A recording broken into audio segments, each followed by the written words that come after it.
认为传统道家知识呢，在现代社会中扮演作为这个拨乱反正、正本清源的作用。古代也好，现在也好，还将来也好，道家的知识永远不过时，因为它讲的是天道。天道的东西，只要这个地球宇宙不毁灭，就会有用。这是几千年的中华民族几千年的祖先呢，一代又一代的对天地自然宇宙的一种这个规律的总结，它是有好的经验。那我们在今天呢，这个环境、人心、这个社会自然，这个越来越偏离的方向，所以需要用道家的对立、统一、和谐的这种思想呢，去把它拨乱反正、规范，把阴阳失去平衡的重新去规范。比如说，人类这个贫富悬殊贫富悬殊就像我们这个图书室里面有马克思有马克思著作资本论，也有这个共产党宣言，还有这个毛泽东这个著作。这个我们对这些社会的这个认识也要讲究以平衡与和谐。当一个国家一个社会如果发展的失去了平衡，一定要这个恢复平衡，高低之间的这种平衡，贫富之间的这种平衡，这个阶级各个阶级社会阶级之间的平衡，如果这种平衡长期的失去平衡到这个偏离的这种方向，比如说这个无产阶级太多，资产阶级这个太少，人们都没办法过日子了，那这个国家一定这个不好过。那道家的思想，如果能用道家的思想去拨乱反正，把它失去的平衡重新去恢复平衡，那这个社会这个国家就会能够持续的发展，健康的运行。我们人身体也是如此，人身体的阴阳之气如果失去平衡呢，我们要去恢复平衡。这个叫阳气不足而阴气有余。那我们就要呢，这个损有余而补不足，所以让我们练五脏五术修行的这个过程是一个损有余而补不足的过程。一个国家一个社会也要进行损有余而补不足，从而恢复平衡。所以这个善于治理国家、治理这个社会，一定一个好的这个治理者，一定是会损有余而补不足的。如果说损不足而这个补有余，那这个管理者、统治者一定会遭到这个大多数人的反对，那这个国家呢也会越来越混乱，因为最后导致大多数人不能很好的生活，社会就会乱套。这个是中国世界几千年来，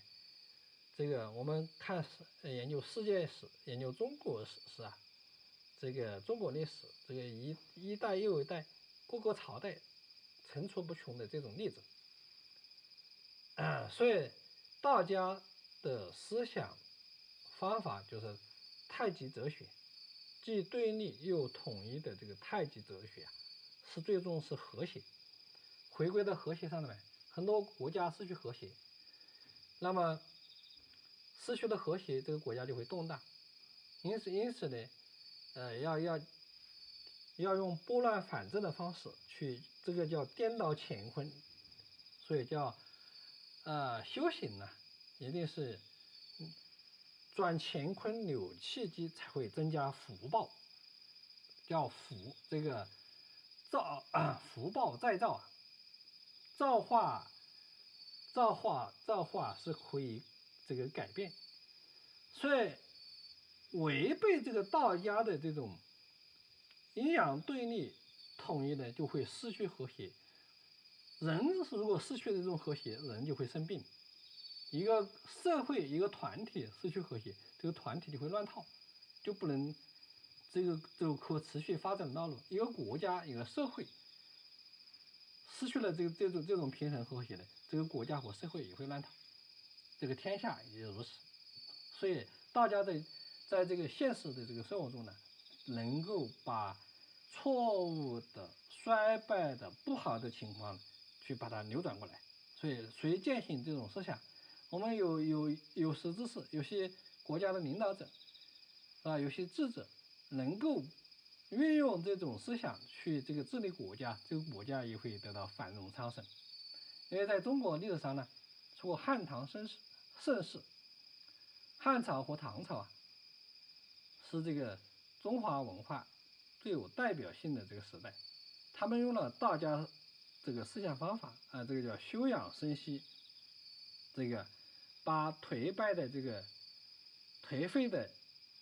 个情况呢，很快的就会恢复生机。因此呢，这个道家思想在今天可以为我们个体、为人类、为这个世界呢，可以做出重要的贡献。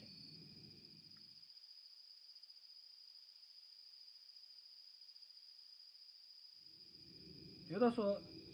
科学尽头是神学，科学的尽头是神学。那么在道家呢，其实道家的这个学问里非常讲究科学，比如说人体科学，自然科学，比如中国这个早期的这个能代表东方文明的4大发明，一个是火药火药是我们一个祖师孙思邈祖师在研究这个医药的这个丹药的过程中，丹炉爆炸了，最后发现了火药，这就是四大发明呢，其中一个火药，这个是道家的人士发明。第二个，这个印刷术，印刷术的早期的还与我们道教的一个祖师呢，叫这个三官手书的这个印，这个盖了个印，但它这个最后流传也有这个关系，就是这个这个印刷术。第三个呢，指南针，我们道士要看风水看方向，这个去了解地球的这个磁场，是吧？你找一个修炼的地方，看这个磁场好坏，南极还是北极，是吧？我们修行的人要坐北向南，与天地自然这个要沟通，这个早期的罗盘就是指南针呢。然后我们现在要打坐，是吧？我们要找一个坐北向南的位置，首先要定方向，这也是这个中国的4大发明。火药、指南针、印刷术，当然这个造纸术呢，这是这个中国的这个4大发明。而4大发明有3个跟道家有关系，所以道家呢，它是从古到今有许多自然科学的，比如说医学，这个10道9医从历史上呢，像那个陶弘景、葛洪、孙思邈，这个包括我们张三丰祖师、吕洞宾祖师、钟立权祖师，这些都是医药大家，他们对人体研究的很精通，对植物、对这个药材、对植物、对动物、对天地自然都研究得很精通。所以道家的学问呢，是这个自然科比较最接近这个或者说它本身就是一种科学。道家的这个内容它本身是一种科学，只是说它把它这个科学发展到有这个高度呢，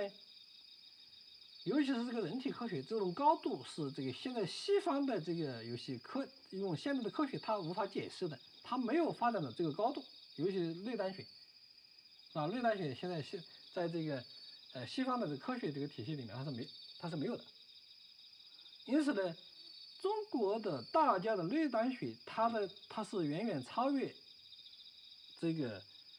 西方的科学体系下的这种人体科学的这种研究。因此呢，这个科学、道学，我觉得它是不冲突的，它应该都是一样的一样的内容，只是说，就是它更重视实践，尤其是这个道家的内丹外丹呢，内丹修炼，外丹修炼，它其实就是一个科学实践的过程，把人体当成一个实践机器，这个实验的容器。几千年来，一代又一代的人不断的去这个实验这种人体科学，所以我觉得这个对我们以关注这个以人为本的这个人本主义的这种科学的，人人都应该去关注的科学，所以人人都应该要去修炼这个内丹学。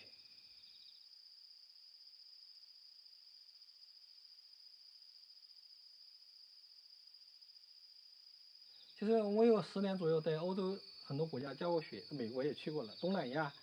也都去教过学。因此呢，在教学的过程中，我发现这个没有东西方的这个差异的说法。西方人和东方人，我觉得都是人，只要是人呢，都会追求幸福、健康和快乐，都希望更好的活着，活出这个质量，活出水平，活出这个一个高度。这是所有人类人的共性。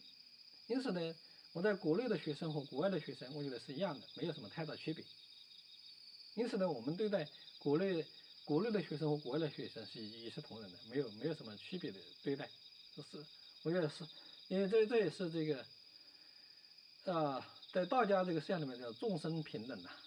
众生只要是人，都是以元气这个为依托，所以不论是中国人、外国人，还是这个什么民族，我觉得这没什么太大的区别。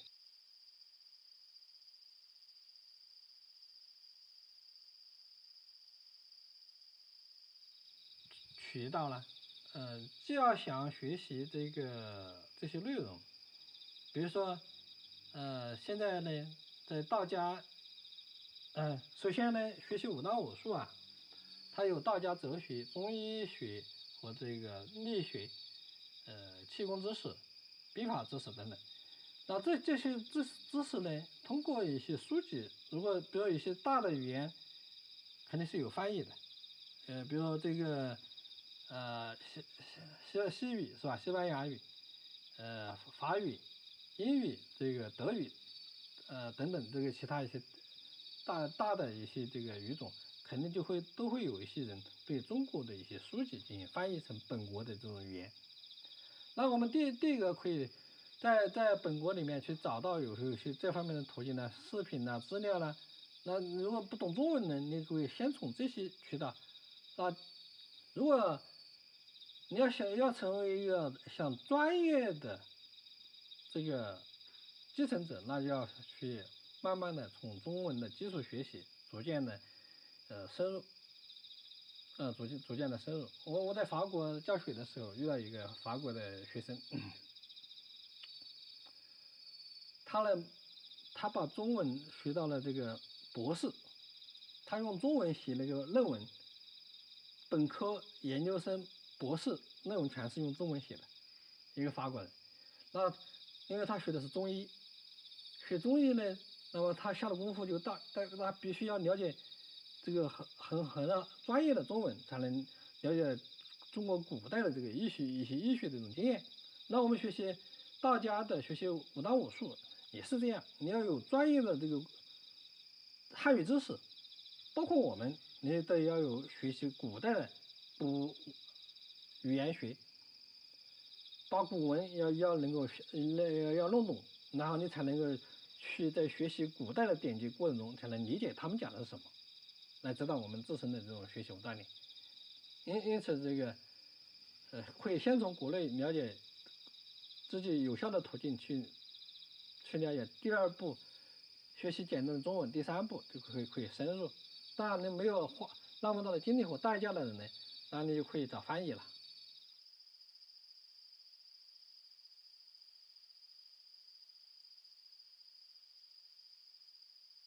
付费两类，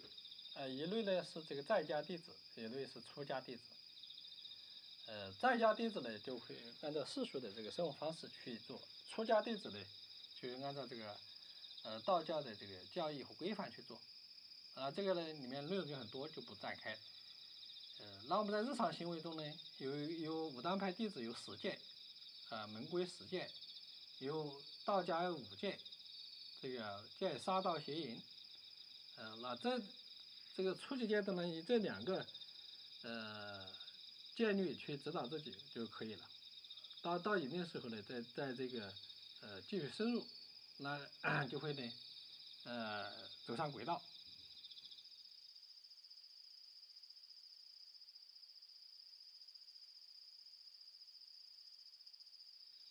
我觉得这个拜师仪式也很重要。通过拜师仪式，它是一种心灵的皈依，也是一种对文化的传统的认同，同时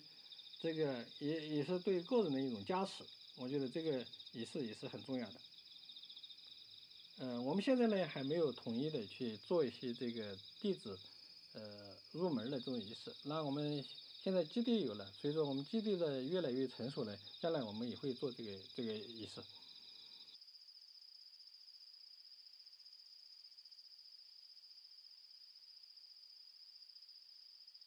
这种呢，就是容易混淆视听，或者说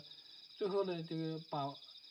真正的真传的东西呢，不太容易去介绍给西方大众。最好还是要把这个武当的内容呢，要好好研究，最后成熟，能够先说服自己，然后再去说服别人。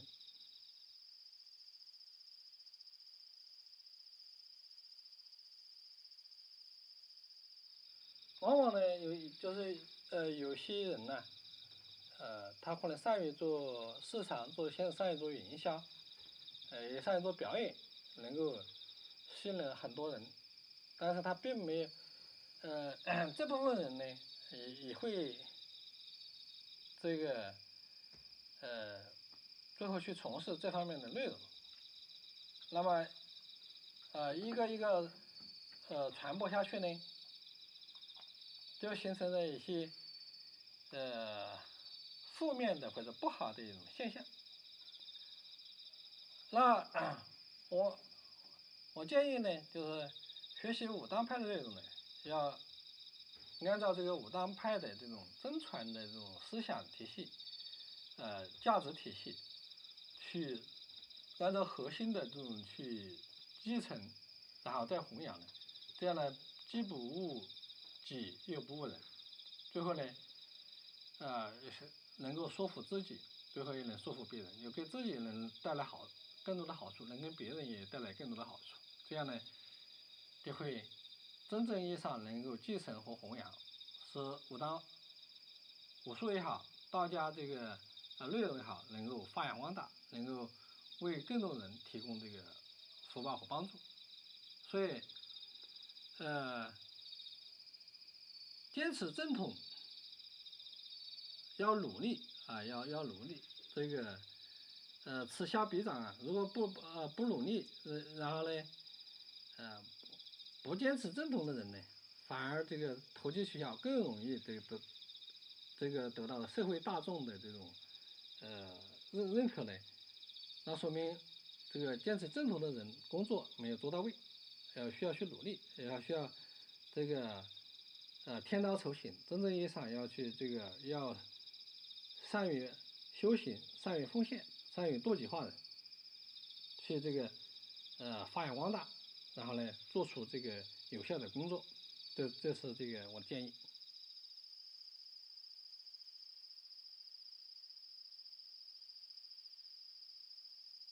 我选择离开道观，然后从事这个教学，是经过深思熟虑。一是学习武当派的内容，这个运用武当派的内容，为更多人这个提供帮助。也就是我们这个武当弟子的责任呢，传承、弘扬、发扬光大。因为我们在这个如果住在庙观里面，它有很多这个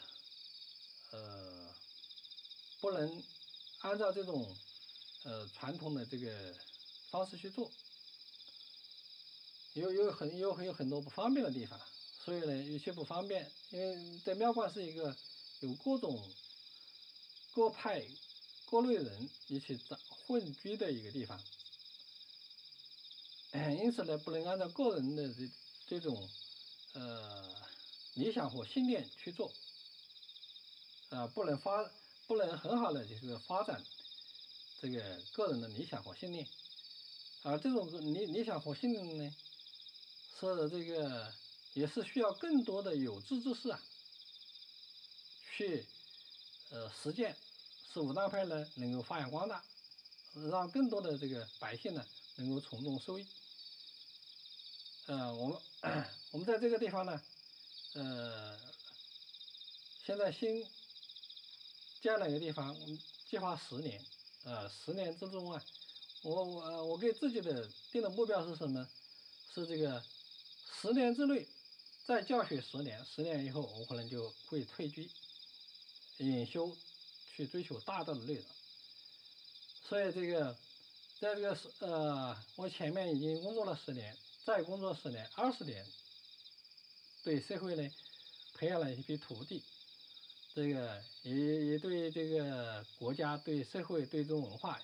对这种传承也算是这个做了贡献。做完贡献呢，就会关注自身的个人的这种大道的修炼。因此呢，我给自己定的目标呢，也是前面学习，中间运用，后面通过学习运用以后，逐渐的升华，最后境界真正意义上最后能实现这个修行大道超凡脱俗，这个完全出世，这是有个过程。因为我每个人的追求不同，这个个人的机遇不同，因此呢，我是结合自身的这种学习追求和这种机遇呢，来给自己定下了目标。因为当然每个人的情况不同，我们就不做格外的建议。那这种操作来讲呢，对我来说，我觉得是相对来说是比较适应，比较更适合。如果当然有其他选择，也不是不行，也是可以。但我觉得我现在这种选择是上武当山学习的一个最适合我自身的选择。好。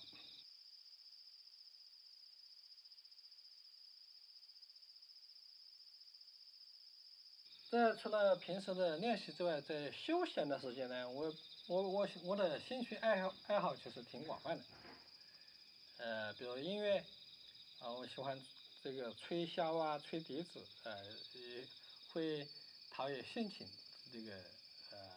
锻炼一些音乐练练字书法，这个有时候也会下象棋围棋，这个这些兴趣。甚至这个研究些的这个中医药在这个休闲时间也会养花，这个花草，这个中医药的这个知识也会，其实我兴趣挺广泛的。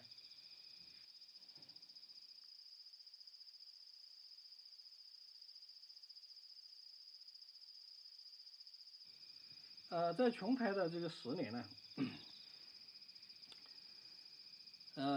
其实在前面那几年呢，也有多次应邀到国外去教学，也有大部分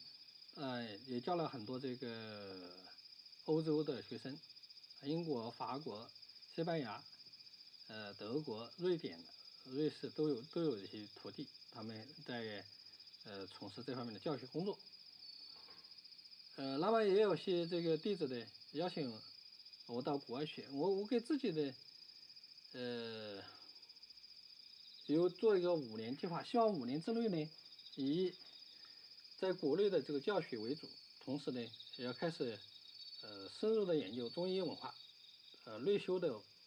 就是内丹外丹的这种研究。所以在欧洲和世界各地的这个外国徒弟或一些学生，学习呢，可以到我们这个武当山，我们呢现在有个这个10年呢，有个新馆，这个新馆可以容纳，我们的计划是容纳100人左右，这个在这个地方可以练功。外面的这个场地啊，我们通过今年的这个修整，基本上就能够容纳100个学生，100个左右的学生在这个地方练功，修行。同时呢，我们会下步研究这个健康饮食文化，中草药，这个中医药的这个研究学习，甚至我们会邀请一些专业的这个外面有这方面专业的这个知识和技能的一些中医老师来这个教学，也会邀请一些这个我们国内一些有名的这个一些相关的这个专家，这个到这个地方经常来居住修行。这个有了基地呢，我们要做的工作也很多。同时呢，也希望这个我们国外的这个徒弟如果来这儿学习啊，要本着求真务实，真正的这个追求真功夫，这个脚踏实地，认真修行，那么来这个地方呢，就会学有所得，学有所成。内丹外药，内修外练，内功拳法，我们都会这个要同步进行。同时呢，我们也会一视同仁，对待国内国外的我们学生一样，是希望更多的人呢，把这个道家的思想文化、武当的这种修道养德、习文练武的这种传统，这个传承发扬下去。可以了。谢谢老师，这个太辛苦了。没事，一个小时。